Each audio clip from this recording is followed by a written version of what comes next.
Hey everybody, good to be with you once again from PNC Studios here at Hallis Hall. Time for a position breakdown. My partner Tom Thayer. This is right in his wheelhouse, ladies and gentlemen. The man knows offensive line like few on this planet, so that's where we begin. And defensive line. Yes, because he had to block some of those bad boys up front.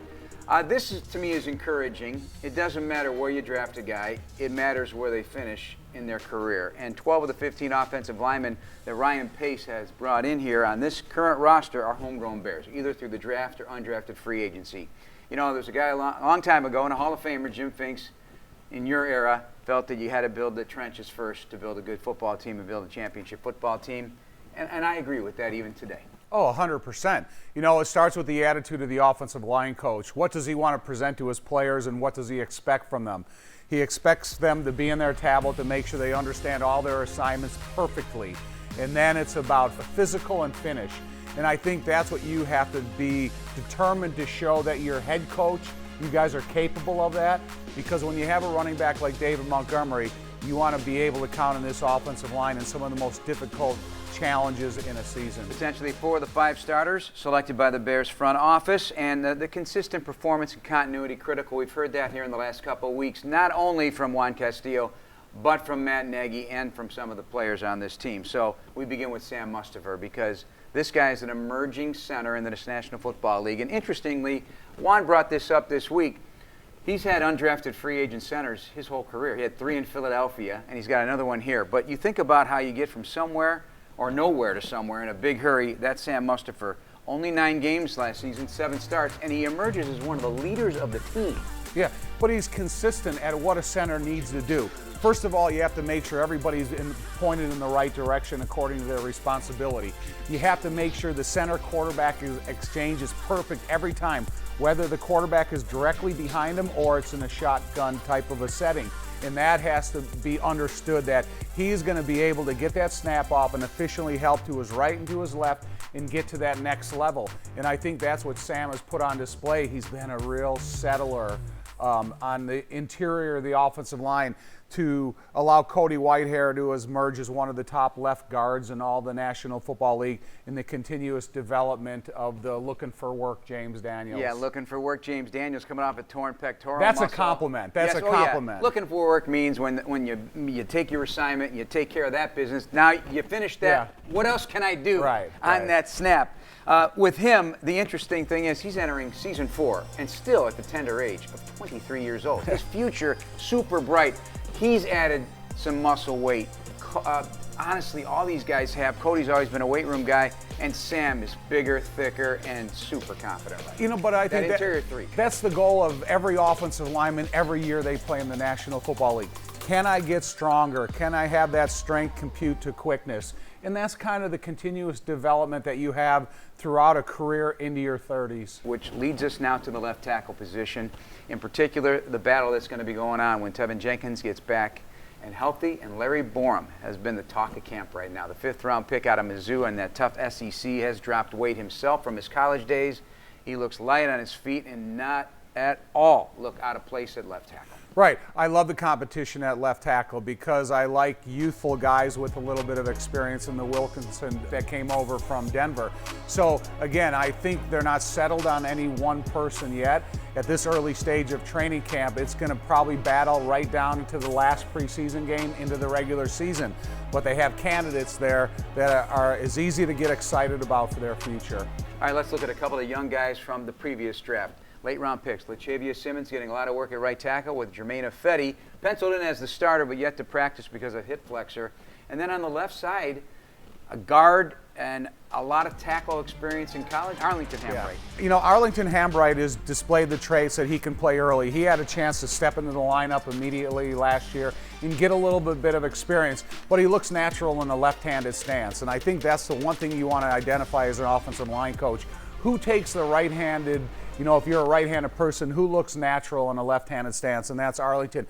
And Latrevia Simmons, because of being able to shift around in the different changes that there have been on the offensive line, he's been able to work on the left side and the right side. And I think that increases his value because you have to have multiple position players when you look at some of these guys in backup roles. Going to be a lot of tough decisions, honestly, because, you know, the value of a swing tackle, the value of swing guard, and then you got the utility knife in You Alex want- Bars. but, you know, Alex you- Bars. Let's talk about Alex Bars. You want Alex tough. Bars. You want tough decisions, though. Yeah. You know. He can play anywhere. Yeah. He can play anywhere.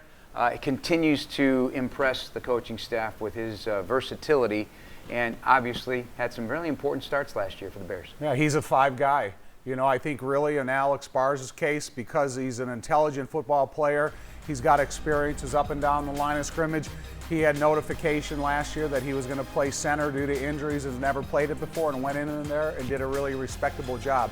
So again, you know, there's going to be a lot of tough decisions, but I think when you have a player as versatile right now as Alex Bars, it increases that competition up and down the line of scrimmage, and that's what you want, really, is you want competition from, you know, 9 or 10 guys out here. All right, let's turn it over to the defensive line, the guys in the trenches. Pro Football Focus, preseason rankings, 6th best defensive line in the National Football League. Of course, we're not talking about outside linebackers here. We're talking about the 3 guys up front in this 3-4, and I've always said it.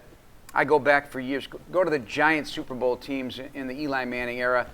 The rotation of defensive linemen to really keep them fresh and keep an offensive line guessing is really fundamentally important. Oh, yeah, it is, especially the way that they change personnel so frequently on the offensive side of the ball. You could be going from a run-stopping defensive line immediately to a pass-rushing defensive line within the snap of a finger. So you have to have guys that are capable to be the physical element in run-stopping, but they also have to be creative and athletic as pass rushers. Let's start with stopping the run. Longest run allowed last season with 37, second fewest rushing touchdowns allowed in the league with 11. That is without Eddie Goldman last season, and at least one game without Akeem Hicks. I think that speaks to the work of Blile Nichols, and that's where I want to begin. This is a rising player. He's in a contract year.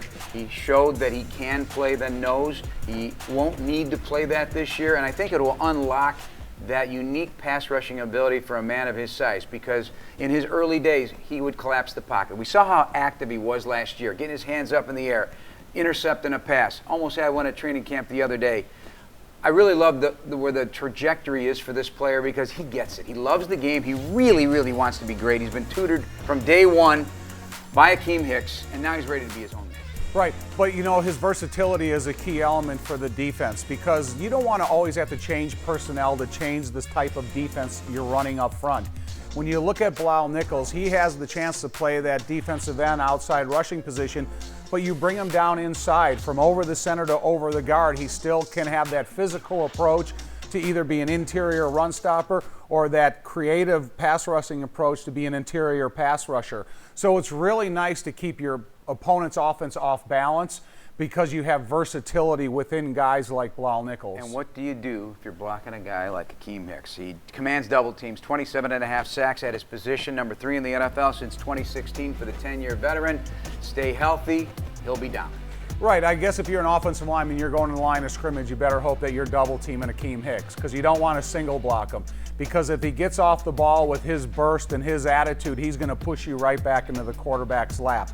But again, I think regardless of the fact that he's a 10-year player, our expectations are still Pro Bowl level for Akeem Hicks.